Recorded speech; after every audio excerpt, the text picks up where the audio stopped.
Hi, this is Naomi with Sword and Steel, and today I'm going to be testing out this new shade by Citadel, Cryptek Armourshade Gloss. And we're going to try it on a bunch of different armors to see what color comes out of it, and a bunch of different things to see where you can or cannot possibly use it.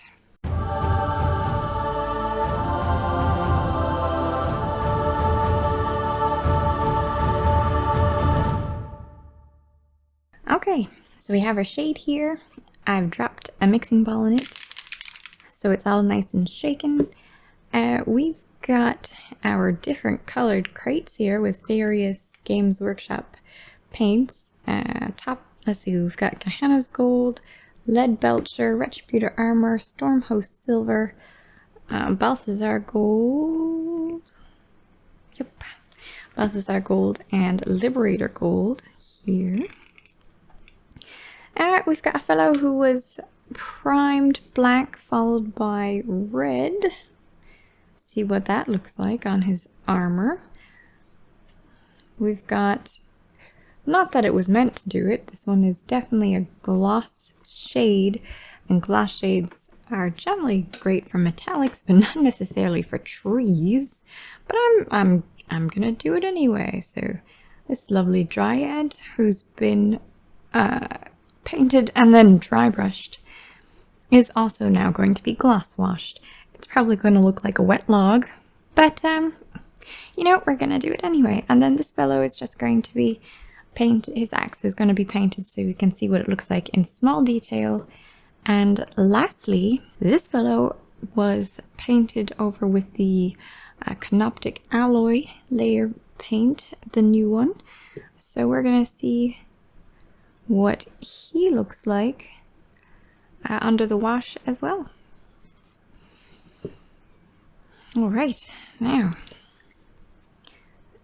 I've got a nice loose soft brush to pick up the wash. This one is the medium shade brush, Gehenna's Gold. Boop. Ooh, look how dark that is. That's a lovely brown.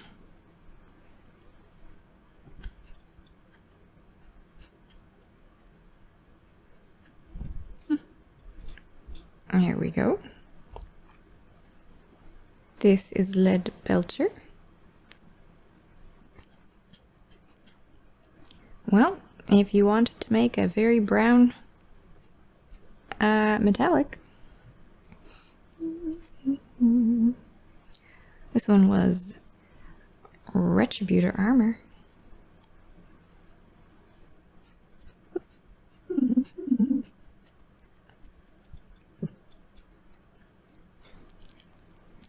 Stormhost Silver.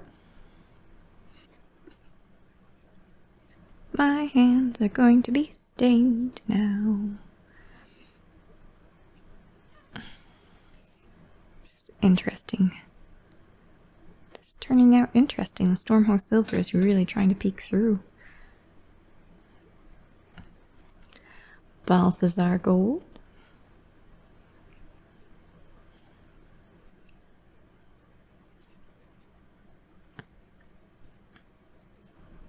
Liberator Gold.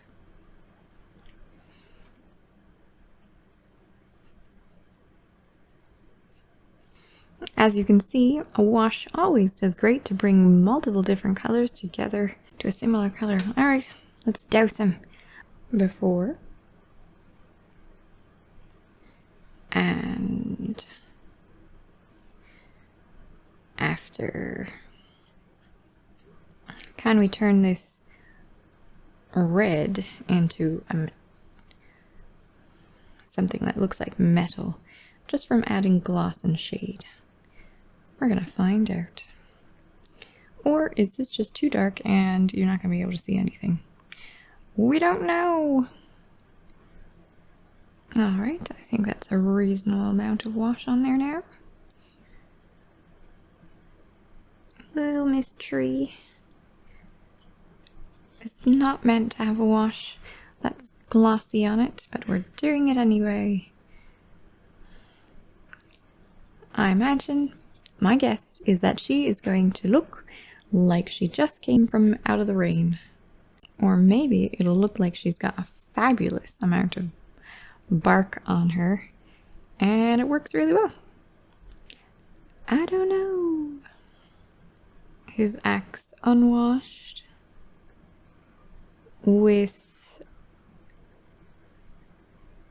I think that's Balthasar Gold and Lead Belcher on it, or it could be Screaming Bell. Maybe Screaming Bell and Lead Belcher. But it's those two colors.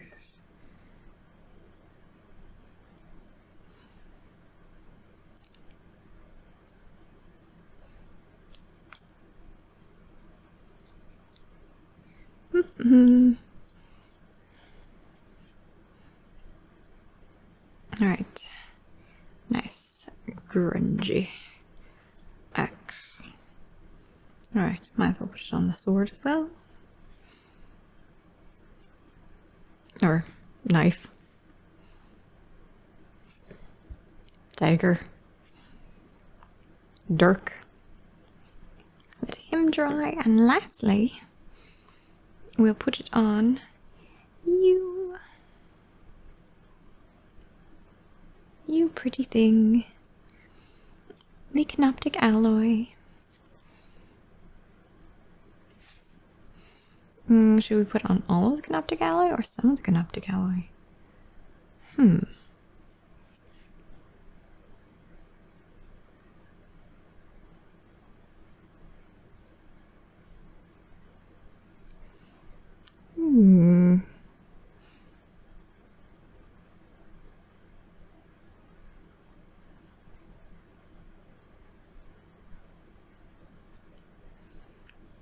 About some of it.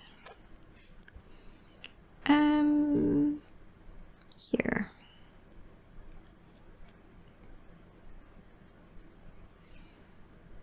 Here.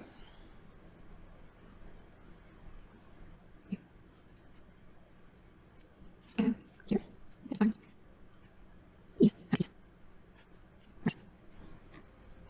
Since I'm very familiar with this Duraluminum by Vallejo, I'm also going to be covering this up in that wash too.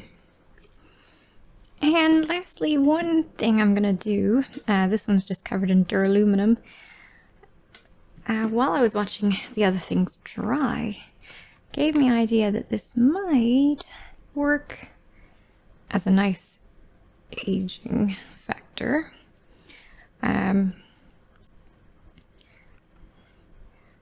One thing about these gloss metals is that if wherever you have a pool, even a minor pool, it's going to be very glossy and it's going to look wet, so you have to be careful. I'm going to show you exactly what I mean once they finish drying. But that could make a nice oil spill appearance when it comes to this particular shade of brown. So I'm curious what it would look like here on this barrel, which I'm getting all over myself as an oil effect. Let's darken that up. Alright, it's all over the barrel and my fingers. Let's just roll.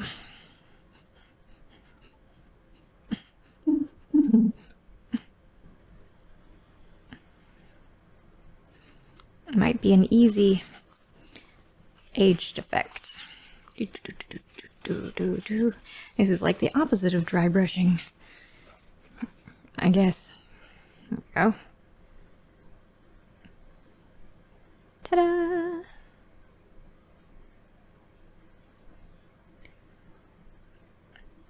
Aged.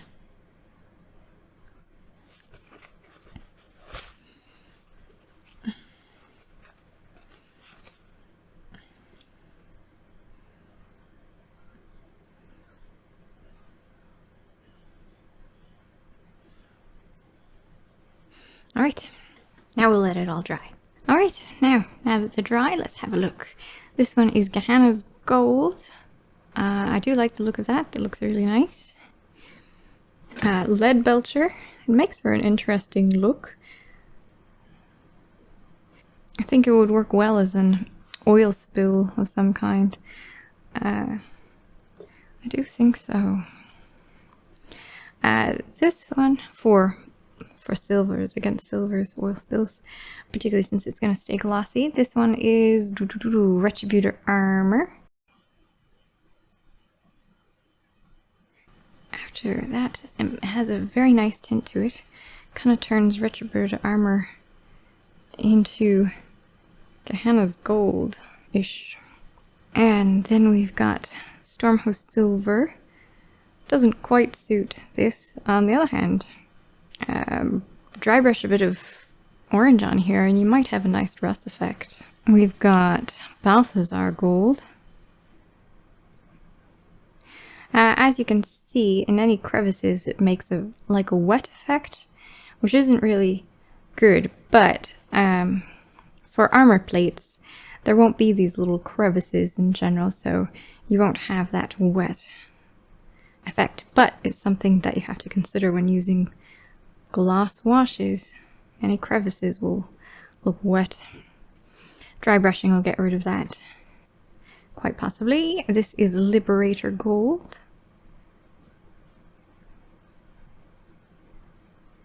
And this one was the Duraluminum.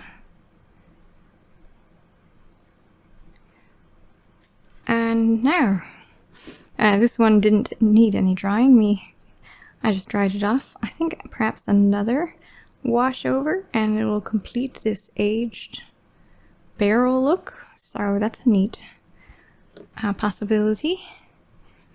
Here's this fellow. He was the Cryptek alloy over some areas.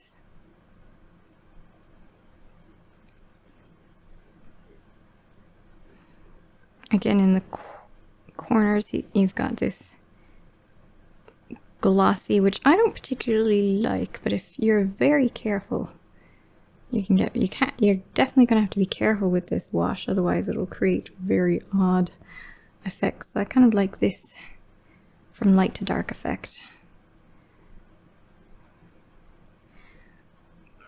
Just flailing about with it is not the best option. Here's the Dryad. As I expected, it's just now a wet stick.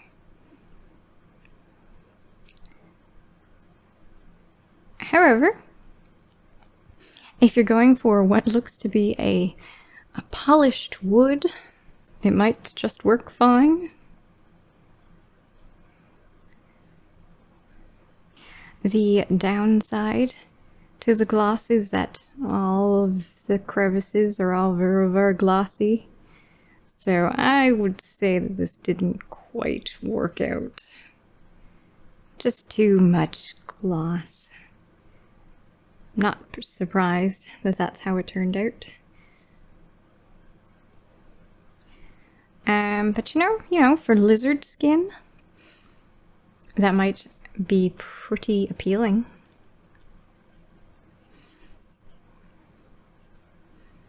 It creates this effect. There's so much detail going on here.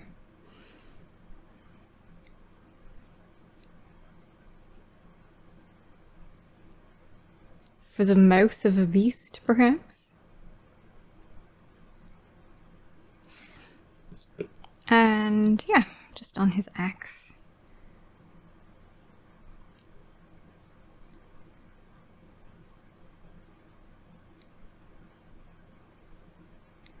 Alright, so it kind of came out as I expected it would.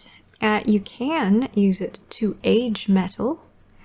I think if you did multiple layers like this, you'd get some really nice contrast to the edges and to the crevices versus the edges. So I think that's handy. I think it looks best over golds or bronzes instead of silvers. So it does have a nice Gundry silver look over this lead belcher. I don't particularly like how the gloss, of course it's not it's not unexpected, but I don't like the look of the gloss crevices being all super shiny, unless of course you're going for a wet, just recently rained look. That's not what I'd be going for most times. I'd have to be careful on that one. The less you use, the less that's going to happen, of course.